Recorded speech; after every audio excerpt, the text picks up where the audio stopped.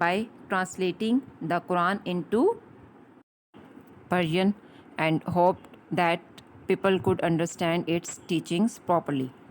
And he also fought for more equality and urged people to return to the tenets of their faith.